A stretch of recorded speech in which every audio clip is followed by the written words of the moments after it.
Kita harus mulai dari satu titik, dari kata futuhat tadi. Perkembangan Islam setelah Rasulullah wafat tidak terbendung. Artinya perluasan wilayah Islam itu memang fakta. Rasulullah SAW, kalau kita mulai gitu ya, dari beliau berdakwah berarti 23 tahun masa yang beliau habiskan sampai beliau wafat.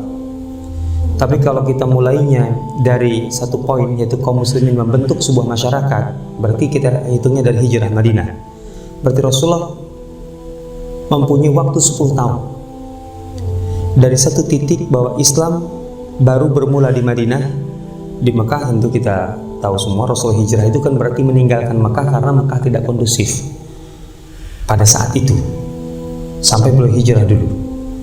Berarti kan beliau mengembangkan Islam bukan sekedar sebagai keyakinan pribadi semata-mata dari orang-orang yang tadinya berkeyakinan syirik menjadi tauhid.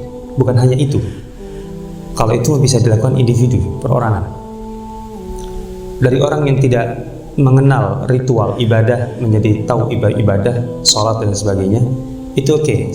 Tapi bagaimana Rasulullah SAW menjadikan Islam sebagai landasan kehidupan bermasyarakat, membangun Islam sebagai kekuatan politik, sosial, ekonomi, yang itu membutuhkan kolektivitas, kehidupan berjamaah, tidak bisa individu-individu.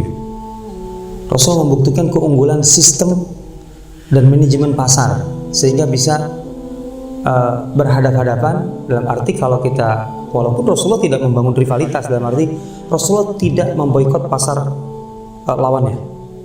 Rasulullah tidak memboikot. Pasar Yahudi di Madinah itu dibiarkan tumbuh, dalam arti dibiarkan berjalan. Tapi Rasulullah membuktikan dengan pasar manakhah yang beliau buat, mekanisme pasar, sistem pasar gitu ya, itu kemudian lebih disukai oleh semua orang yang terkait dengan pasar itu, para pedagang baik lokal dari Madinah ataupun dari luar Madinah sekalipun, kemudian lebih memilih bertransaksi di pasar kaum muslimin. Akhirnya pasar Yahudi itu redup dengan sendirinya karena kalah bersaing secara sehat. Jadi sistem pasar yang dibangun Rasulullah SAW itu jauh lebih baik ketimbang sistem pasar yang dibangun oleh orang Yahudi. Jadi ini kan fair. Rasulullah sebagai penguasa tidak memboikot, tidak membatasi, kaum muslimin aja boleh bertransaksi di pasar Yahudi, gitu ya. Tapi kalah kenyataannya. Ini berarti kan menunjukkan kehebatan yang dimiliki oleh Rasulullah SAW. Intinya Islam gitu. Nah, pembuktian ini membutuhkan kolektivitas, kebersamaan. Nah, kalau kita hitung dari Madinah, maka dalam 10 tahun Rasulullah SAW itu bisa mengembangkan Islam dari satu titik kecil di Madinah sampai ke seluruh wilayah Jazirah Arab dalam 10 tahun. Berarti kan mau tidak mau secara fakta memang ini ada perluasan. Ada perluasan wilayah termasuk kekuasaan apalagi pengaruh, itu jelas.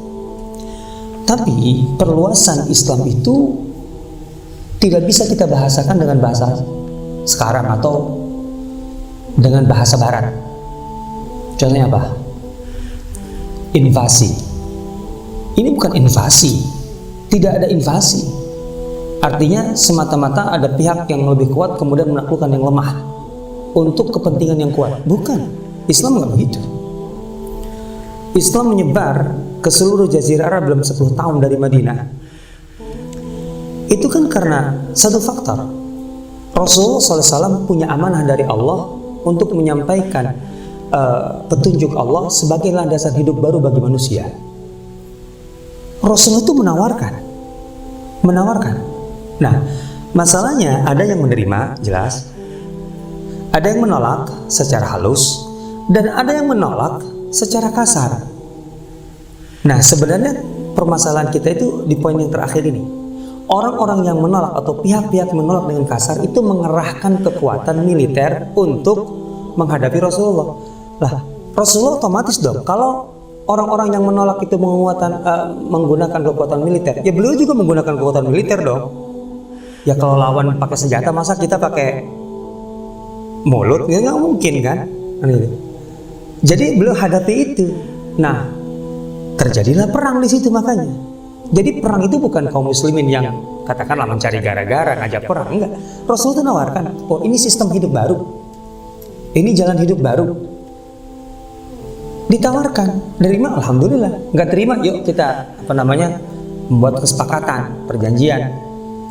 Nah, terus yang tidak nerima itu ada yang nggak mau, kita lawan. Artinya mereka menggunakan kekuatan senjata untuk melawan Rasul. Ya Rasul lawan lah. Nah, kan terjadi perang. Dalam perang itu kan azim ada kalah, ada menang. Masalahnya Rasulullah selalu menang kemudian.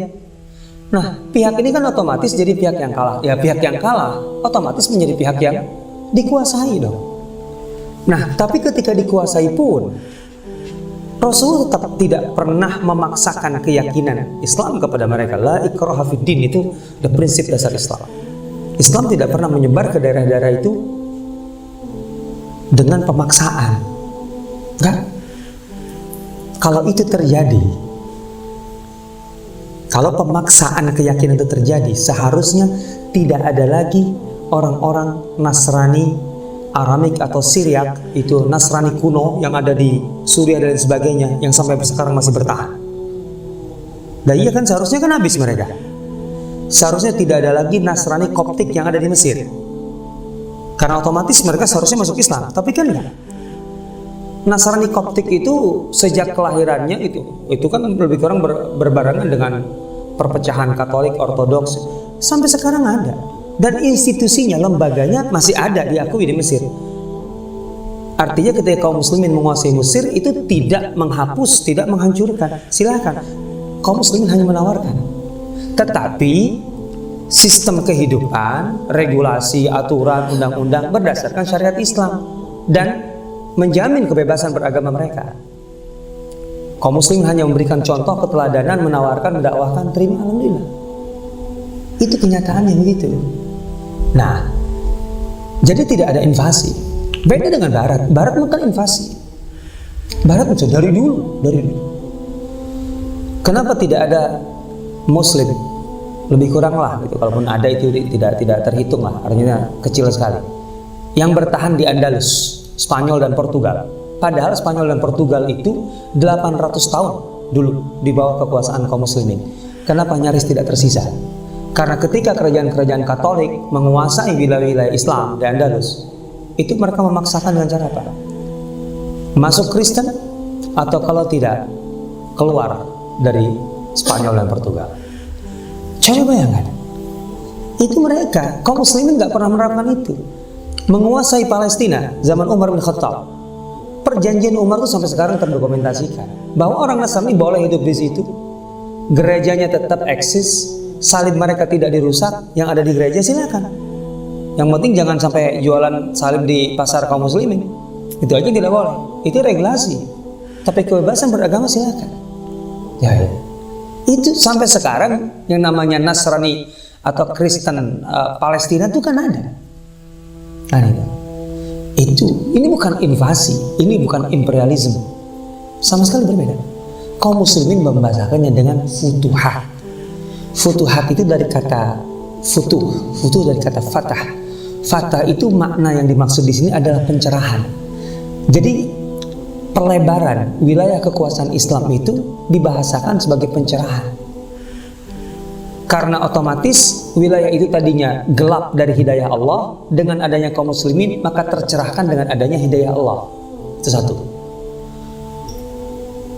Dan ketika orang-orangnya di sana sebagian masih tetap menganut agama yang lama, mereka kemudian tercerahkan ketika syariat Islam diterapkan di daerah itu, ternyata melindungi mereka, pihak yang kalah atau minoritas. Rasulullah SAW dimusuhi oleh Yahudi sejak awal.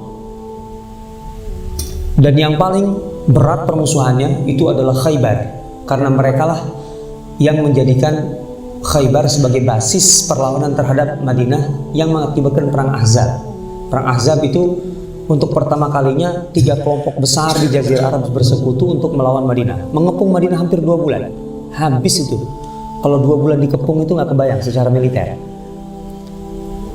Seberapa kuat cadangan logistik di dalam kota Madinah untuk bertahan selama hampir 2 bulan. Dan tentu tidak ada pasokan dari luar. Dalam kondisi kalau Indonesia dikepung 2 bulan. Saya boleh bertanya nih, ini orang mineral kan, kira-kira cadangan minyak kita sebenarnya berapa lama bertahan? Untuk berapa enggak, saya kan enggak berbulan-bulan itu cadangan minyak kita.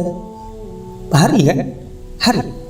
Artinya kalau kita dikepung selama 1 bulan saja, wah udah nggak ada minyak lagi di kita.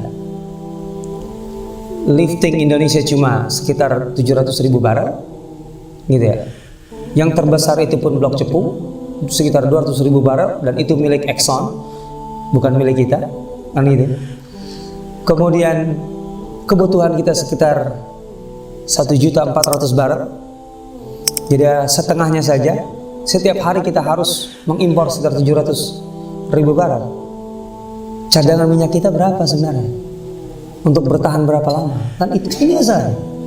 Madinah itu luar biasa. Itu hampir habis itu kan. Tapi kemudian kan Allah memberikan jalan keluar, kaum muslimin menang. Ketika Rasul kemudian menyerang Khaybar, karena Khaybar sudah jelas-jelas dalam posisi bukan sekedar membahayakan, dia menjadi sumber makan. Diserang, kalah Khaybar. Apa yang dilakukan Rasul? Kan semua wilayah Khaybar itu kan udah pertanian. Berarti kan beralih tangan tuh. Dari orang-orang Yahudi kepada orang-orang Muslim, pemiliknya berubah. Tapi kan gak mungkin kaum muslimin yang dari Madinah itu kemudian jadi menetap di Khaybar ngurus tanah. Lah terus Madinah mau digunakan, terus perjuangan berhenti dong kalau begitu. Tentara jadi petani, habis negara kalau begitu. Akhirnya apa? Yang dilakukan Rasulullah itu orang-orang Yahudi tidak diusir, dipekerjakan. Hanya saja bedanya, dulu mereka pemilik tanah, sekarang mereka menggarap tanah milik kaum muslimin dan mendapatkan bagi hasil. Kebayang nggak? Ada satu kekuatan menang dalam perang, ya gitu. Terus kemudian orang-orang yang dikalahkannya itu diberi hak kelola tanah yang sebenarnya dikuasai oleh pemenang kan, dan dibagi hasil, bagi hasil. Nggak kebayang itu. Lah dulu VOC aja kan emangnya mereka datang ke Indonesia menang perang, tapi kan mereka menerapkan tanam paksa, enak aja kan. Padahal mereka itu kan katanya datang untuk dagang. Ya VOC itu kan itu perusahaan. VOC itu perusahaan, cuma didukung oleh negara kan itu. Dari dulu sebenarnya korporasi yang menjajah dunia ini. Ternyata sampai sekarang ya. Jadi mudharabah bagi hasil, coba bayangkan saja. Dan bagi hasilnya, masya Allah, bukan bagi hasil ibarat kata dizolimi, nggak dizolimi sama saya. Ini dia. Makanya Islam itu bukan ketika melebarkan itu bukan invasi.